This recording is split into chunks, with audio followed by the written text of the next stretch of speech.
So a few words to the COVID-19, very interesting topic. I think we are bothered by this name and more than approximately 2 years. But basically, since the beginning of this pandemic, many researchers were focused on the possibilities. How can we enter into the treatment of COVID-19, especially mild and moderate forms in the outpatient departments, also by natural immunomodulators. And at this point, I should honestly say that there are no clinical randomized trial for none of the natural immunomodulators, none for zinc, vitamin D, and so on.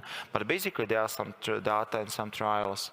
Taking into account the complex immunomodulatory and antiviral mechanisms of action of beta-glucans, the possible effects on the trained immunity induction and modulation of the cytokine storm and cytokine response, it's quite logical that it was by many authors groups suggested that it's possible to use also beta-glucans as a possibility of the treatment, especially on the patients which are not admitted to the hospitals.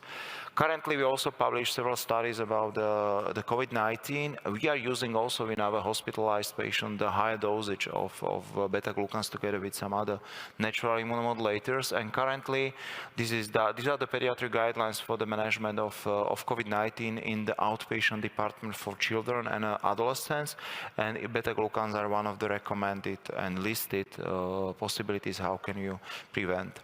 Another important immunological issue is that currently there are a lot of studies which show that beta-glucans can present quite interesting mode of natural adjuvant system to the vaccination, not only to the COVID-19 but also to the other vaccination.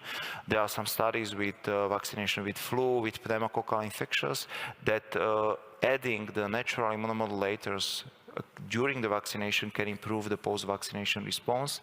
What is interesting is that there are certain hypotheses that some of the natural immunomodulators by beta-glucan can even modify and prolong the efficacy of vaccination against the COVID-19.